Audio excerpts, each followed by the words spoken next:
Chris O'Neill from Sew the Distance.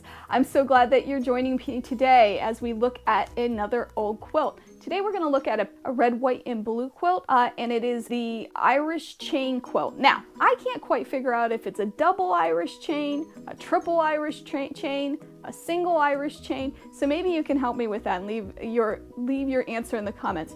I believe it's a double, but I did a lot of research on this, and I can't quite figure it out. So either way, it's an Irish chain quilt. And it is actually not a traditional quilt because it's a coverlet. It doesn't have any batting inside. It's still quilted and it still has a binding and has all the other elements of a quilt, but it is a coverlet. So if you think of it as a jacket instead of a coat, okay, it's a very lightweight quilt, and it's really cozy and soft. The fabric over the years has just gotten softer and softer. It has a really wonderful patina to it. With the fabric softening, it also caused some damage. So there's some holes in the quilt, which we'll look at. Let's get started taking a closer look at this quilt.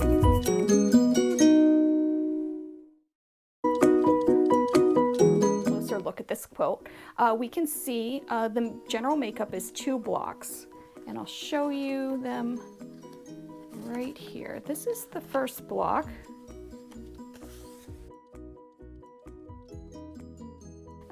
So this is the first block, and it's 1, 2, 3, 4, 5 by 5. So there's 25 squares in this block. So it's a 25 patch, I suppose is what you could call it.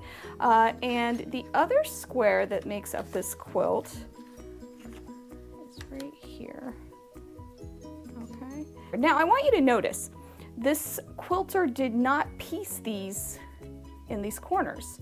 So traditionally we'd put a strip here, here, here, and here, and then we'd put the corners, the squares on.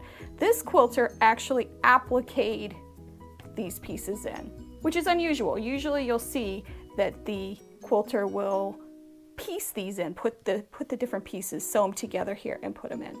So I thought that was really cool when I started looking at this quilt, and you can see it. Once you know it, you can see it. You can see that these two are appliqued, okay?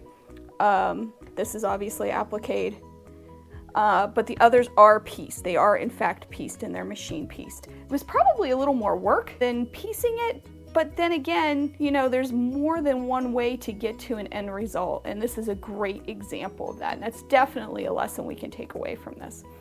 So the quilt is 3 colors, the white, blue, and red, and it is hand quilted, so the 2 pieces are put together with some stitching, okay? There is some damage to this quilt. Over here, there's a hole.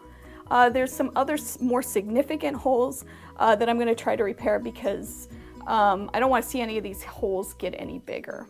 It really is just such a beautiful quilt, and it's put together so beautifully, and we can learn so much from it. So in taking a look at the binding, this quilter did what was called a facing. So here she sewed it to this and wrapped it around, so you can't see any of this on this side, okay?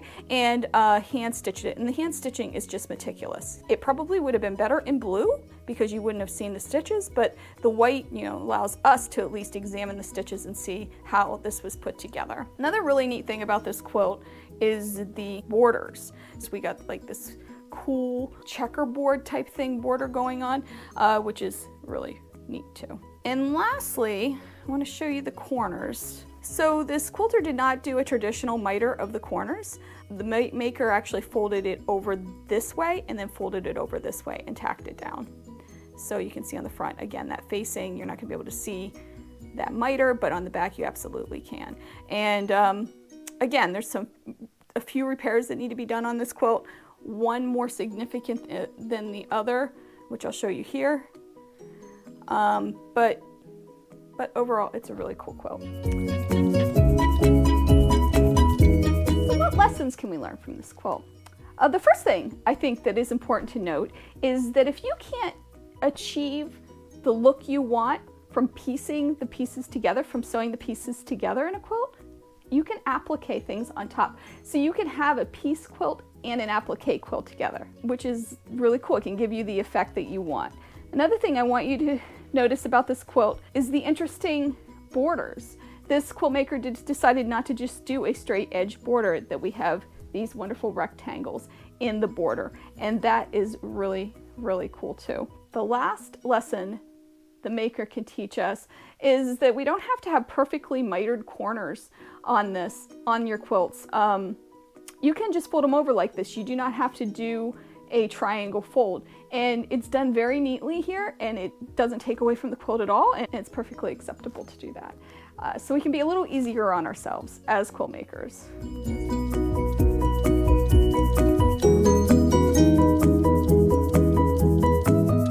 There you have it, the Patriotic Irish chain, double Irish chain, triple Irish chain, I'm not sure, you decide, quilt. And I hope you really enjoyed watching this video. It's so much fun to make these. I'm learning so much about my own quilts and I'm looking at them through a different eye, which is really a lot of fun too. I have a lot of things coming up. I have more quilts, of course, and I have some tutorials coming up as well. So please stay tuned and please click that subscribe button below.